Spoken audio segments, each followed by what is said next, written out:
မင်္ဂလာပါကိုမတို့ရေမင်္ဂလာပါရှင်ဒီတစ်ခေါက်မှာတော့မင်္ဂလာ post ban ပြောင်းလက်ပါအလှလေးနဲ့မိတ်ဆက်ပေးခြင်းပါတယ်သူလေးရဆုံးကိုမတို့ရဲ့ 11 wine လေးကိုမှရွှေအိုးပေါက်လေးဖောက်ထားပေးပြီးတော့တီတွန်လေးနဲ့ဒဇာဆင်ထားတဲ့ post ban ပြောင်းအထူသားလက်ပါအလှလေးဖြစ်ပါတယ်သူလေးရဆုံးကိုမတို့ရဲ့ဒါလေးရဆိုရင်ယူကိုယူတဲ့တော့ပစ္စည်းလေးဖြစ်ပါတယ်ဒီလိုချုပ်ထည်ခြီသားတွေဆိုတာဘယ်နေရာဖြစ်ဝယ်လို့ရတယ်ဆိုတာမင်းလည်းသိပါတယ်မမတို့လည်းသိပါတယ်ဒါပေမဲ့ကိုမတွေကမင်းကိုချစ်ခင်လို့အားပေးကြတယ်ဆိုတာလည်းကိုမမတွေလည်းအတိမင်းလည်းအတိဖြစ်ပါတယ်ဒါလေးရဆုံးကိုမတို့ရဲ့မင်းကိုဘောနော်ဘလောက်ပဲဘယ်အထည်တွေပဲအားပေးခဲ့ဒီအထည်လေးကိုမယူလိုက်လို့ရှိရင်တော့ကိုမတို့နင့်နာရမှာအမှန်တကယ်ပါသူတို့ရဆုံးကိုမတို့ရဲ့မင်းတို့ဘောနော်စပန့်မို့လို့ဘောနော်ပုံမှန်ချုပ်ထားပေးတာမဟုတ်ပါဘူးပြစ်စလက်ခတ်ကြီးချုပ်ထားပေးတာမဟုတ်ပါဘူးစပန့်ဟိုမှာချိုးထုတ်တာကောင်းကောင်းမွန်မွန်နဲ့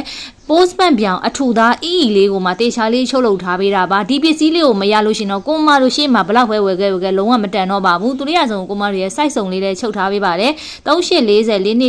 424446ဆိုပြီး9 site လာပါတယ်ကာလာလိုင်းရ10ရောင်လိုင်းလာပါတယ်ရှင်3နဲ့9တဲ့10တဲ့အယောင်မျိုးလက်ကားစေး4200ကျပ်ထင်းနဲ့ရယူပိုင်ဆိုင်နာမှာပြီးချုပ်ခပဲပေးပါဒါမှမဟုတ်လို့ရှင်ကိုမတို့ပိတ်စဖို့ပဲပေးပါတမျိုးတဲ့ဖို့ပေးပြီးတော့ကိုမတို့ဒါလေးကိုကိုမတို့လက်ဆောင်နေနဲ့ယူသွားပါရှင်3နဲ့9တဲ့10တဲ့အယောင်မျိုးလက်ကားစေး4200ကျပ်ထင်းနဲ့ရယူပိုင်ဆိုင်နေမှာပြီး site စုံတော့ရကျင်နေဆိုတော့အမြတ်လေးသာဥထားလိုက်တော့နော်ကျေးဇူး